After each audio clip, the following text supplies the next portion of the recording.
Crimson Veins of Manhattan. The winter of 1887 was merciless.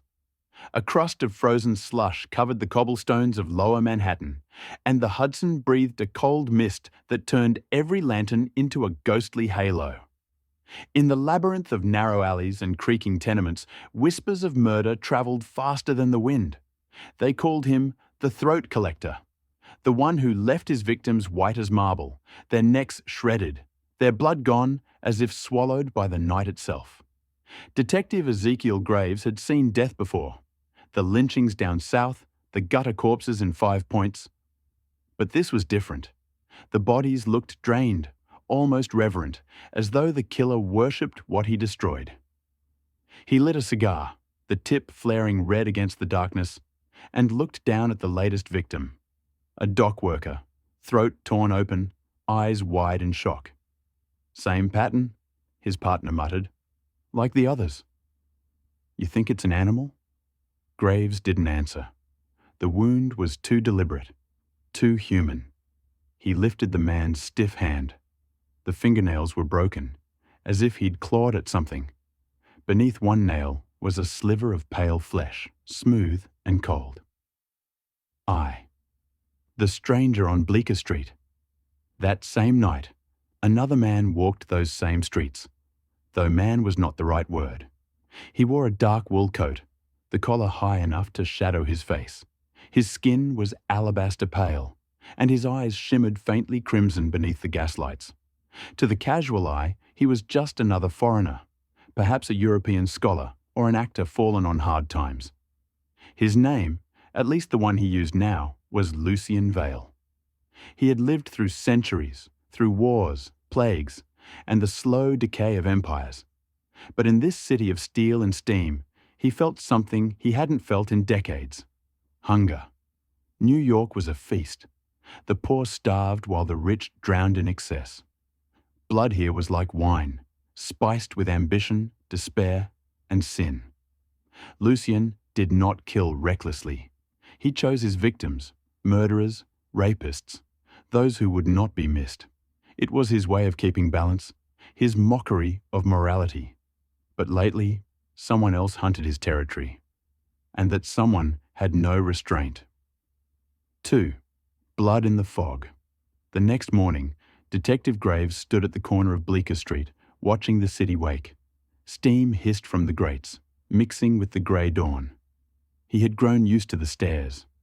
A black man in the precinct was already a curiosity, but one with a badge was an anomaly, and one who spoke to the dead in whispers no one heard. That was something else. Graves had a gift, or a curse, depending on how he looked at it. Sometimes, when he touched the dead, fragments of their last moments slipped into his mind. Flashes, sensations, screams. It was why he solved what others couldn't, and it was why he drank. He stepped inside the morgue. The bodies were lined like pale statues. The coroner, a jittery man named Wexler, pointed to the newest addition. "Drained again," Wexler said. "But this one's odd. See the marks around the wound, almost like teeth." Graves leaned closer. 2 crescent punctures stared back at him. "Not animal," he murmured.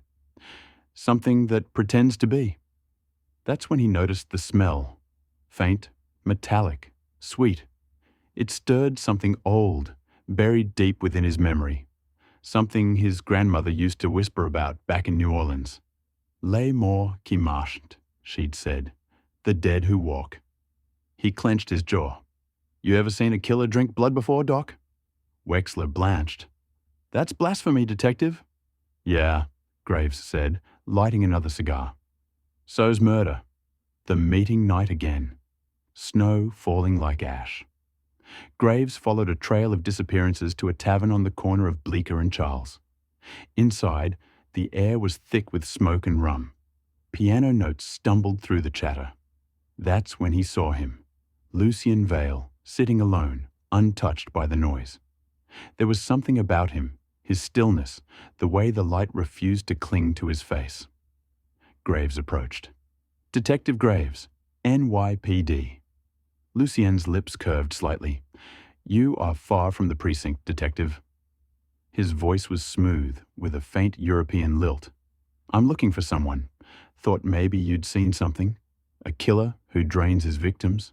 Dry Lucien's eyes flicked up, crimson glinting for the briefest instant. That sounds unpleasant. You could say that.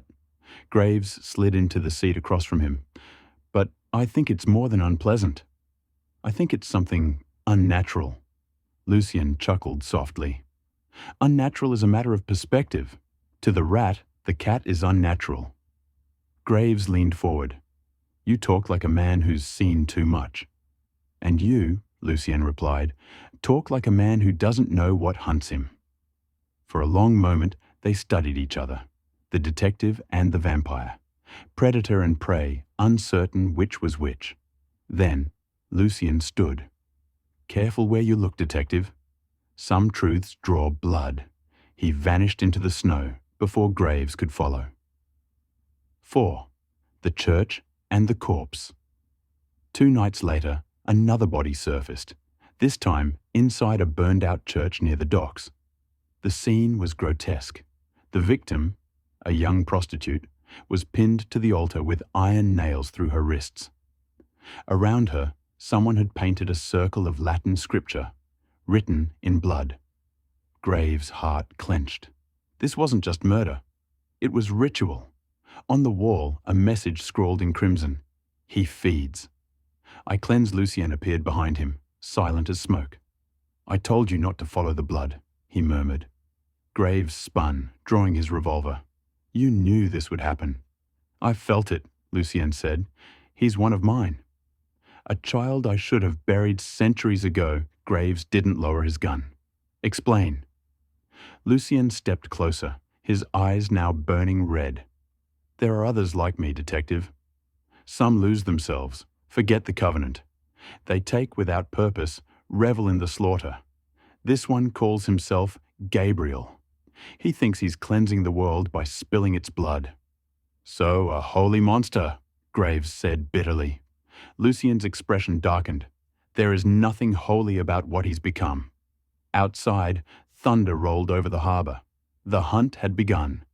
V, the monster in the mirror. Graves and Lucien formed an uneasy alliance.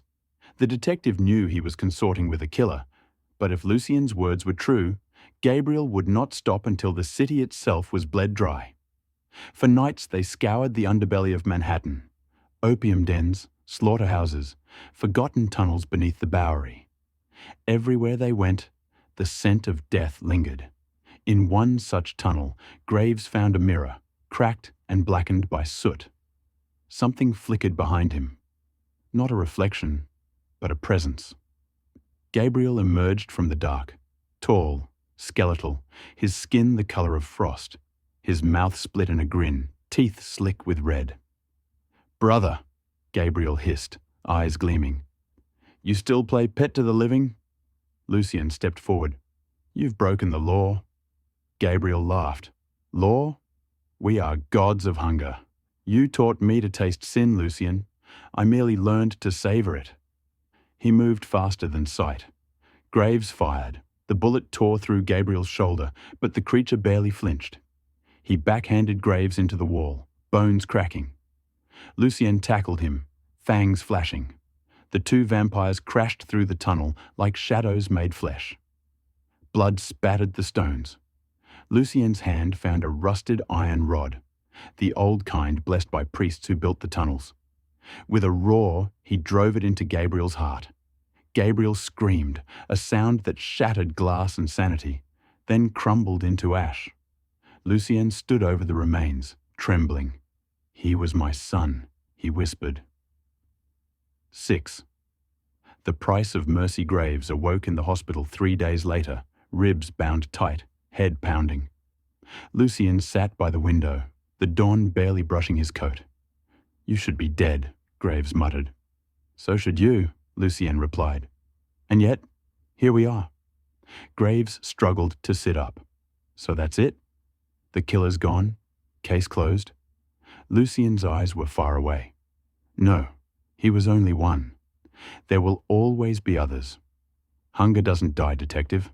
It only changes form. He reached into his coat and placed something on the table. A small glass vial filled with dark red liquid. "What's this?" "My blood," Lucian said softly. "If you ever wish to see through the dark as I do. To stop them when I'm gone." Graves stared at it, heartbeat thundering. "You think I'd drink that?" Lucian smiled sadly. "You already have darkness inside you. This would only give it a name." Before Graves could answer, the window was open, and Lucian was gone, swallowed by the city that never slept. 7. The last hunt. Weeks passed. The papers called Graves a hero for catching the Bleecker Street butcher. The truth stayed buried, like the corpses he couldn't save. But one night, a letter arrived. No address, no seal. Only 3 words written in crimson ink. "He is awake." The same night, bodies appeared again. Same wounds, same empty eyes.